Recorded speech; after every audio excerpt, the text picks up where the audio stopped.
It's turtleneck season. All I need is like a black backdrop and I would look like a floating head and chain.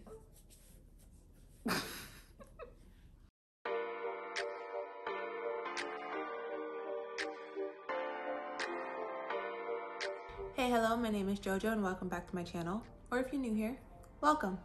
I honestly don't think there's much out there that could prepare you for the workload that you experience when you start a clinical psych PhD program. If there's anything that I've realized in my first semester so far, it's that my MA program, that was not helpful whatsoever. And you would think it was. You would feel like it would help you somewhat, right? But it didn't. I don't feel like it did. And I think that's because there are actually a lot of differences between, or maybe not a lot, I'm exaggerating. There are a few. I mean, there are differences. There are differences between the work you do in a psychology master's program and a clinical psych PhD program. And a lot of those differences don't get explained until you're starting your PhD program, or they might not even be explained to you and you just figure it out as you go along. And some of those differences are for the better, some of them are not so great, and some of them are just like, you deal with it. So these are just some of the differences that I've noticed personally between my MA program and my PhD program. This is very specific to my experience. For most PhD programs, you actually complete an MA while you're in the program. But for people like me who did an MA program prior to going on to a PhD program, these are some of the things that might be different for you. So the first thing I noticed that was different is that in my PhD program, we actually do what seems like a lot less reading for class. I don't know what the deal is with professors and readings, but it seems like, or it doesn't seem like it, I mean, I've counted on multiple occasions how many pages I've had to read per week for classes. And it would very easily total at least 200 plus pages, sometimes 300. It always seems like they conspire with one another to assign their longest readings on the same weeks. So on some weeks you'll have like maybe like 50 to 100 pages to read, and then on other weeks you'll have like 400 because you have like 75 to 100 pages per class.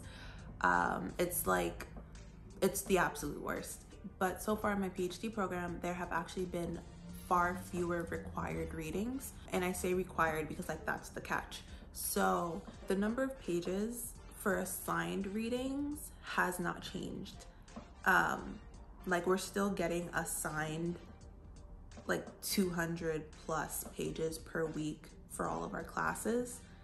But the actual readings that are required in order to grasp the concepts being taught that week are actually like maybe only like 1 or 2 readings. And a lot of times those readings are actually pretty short, like 10, 20 pages each maybe.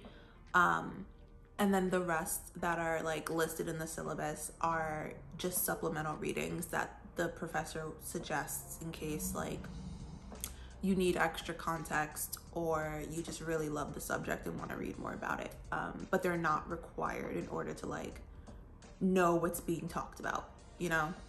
The second thing is that there are also fewer assignments to turn in weekly. So like in my MA program and even like going all the way back to undergrad, more often than not, I had like weekly assignments due for class. Most of the time they were like discussion posts or like really small assignments like that, just to make sure that we were doing the readings, but like they like contributed significantly to your grade, right?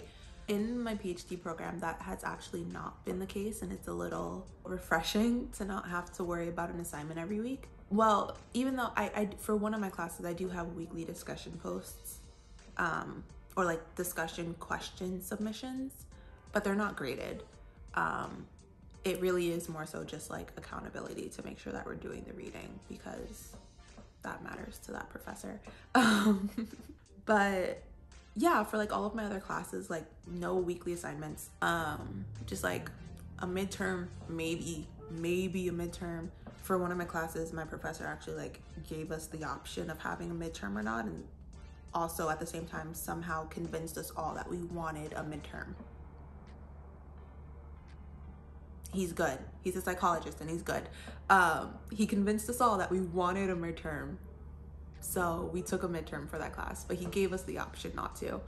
But yeah, it's like a midterm, maybe a final, also maybe. And if it's not like an exam type midterm and final, then it's like a final paper and like a midterm paper that is most likely going to be a draft of the final paper. And so it's very like, assignments are like very like not a thing. Most of like your grade comes from like evaluating your understanding of like the concepts through like class discussion and like role playing sometimes. So that's like more important in a PhD program, is like demonstrating your understanding rather than like having a written exam or like written assignments.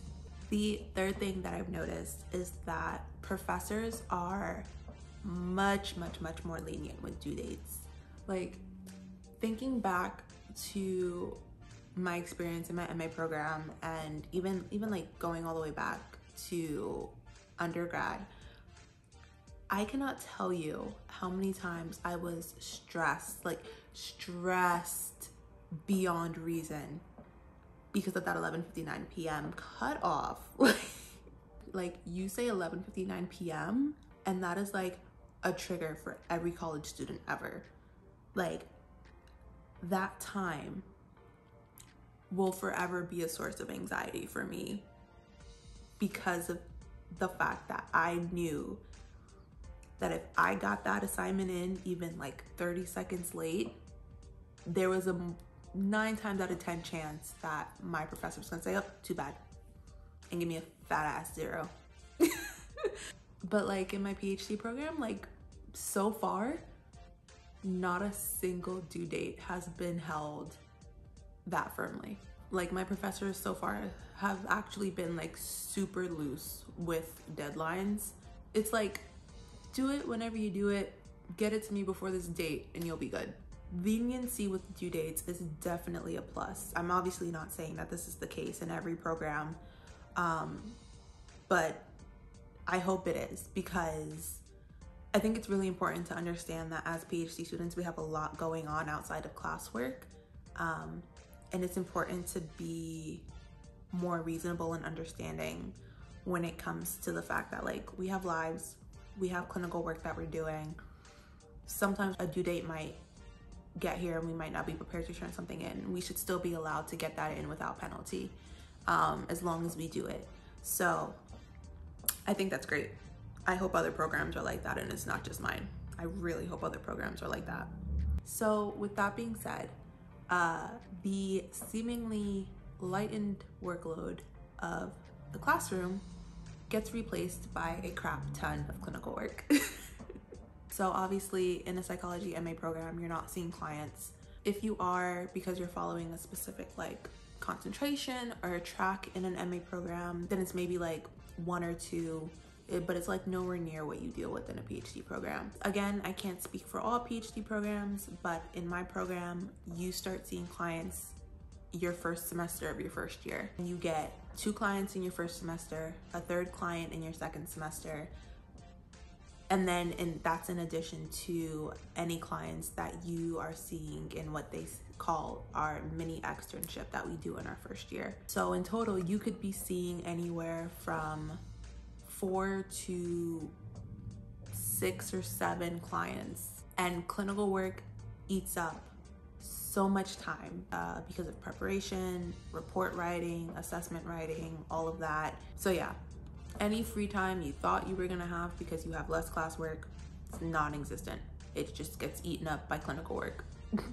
And then lastly, when it comes to research, you could be doing more or less than you were before. It really kind of depends. So oftentimes in an MA program, especially if a PhD program is your goal, you join a lab and you do research in a lab, and you often take on a lot of different research obligations because you want to look really competitive on your application. But once you're in a PhD program, like unless you're in a lab that has really strict research requirements on how much you do each semester, how much research you do is really entirely up to you. And by that, I mean like research outside of what's required of you for the program. So outside of doing your thesis and your dissertation, because your thesis and your dissertation are required. But outside of like those, whatever research you decide to do is really up to you. So if you decide to still work on multiple projects, then that's cool. If you're like me and you decide to work on one project at a time, that is also cool. So research workload outside of what's required of you is entirely up to you. So that can vary. So yeah, I mean, that's pretty much all I could think of for now. I felt like this video might have been helpful for someone who really doesn't know what to expect from a PhD program. I know I didn't. A lot of what I am finding out now, I did not know prior to applying to PhD programs in terms of workload, what was required of me, timeline, all of that. And so hopefully this was helpful. Thank you for watching, especially if you made it all the way to the end. I really appreciate it. Leave me a comment down below if you have any questions or suggestions for future videos. As always, like, comment, subscribe, and click that little notification button so you don't miss my next upload, and I will see you in my next one.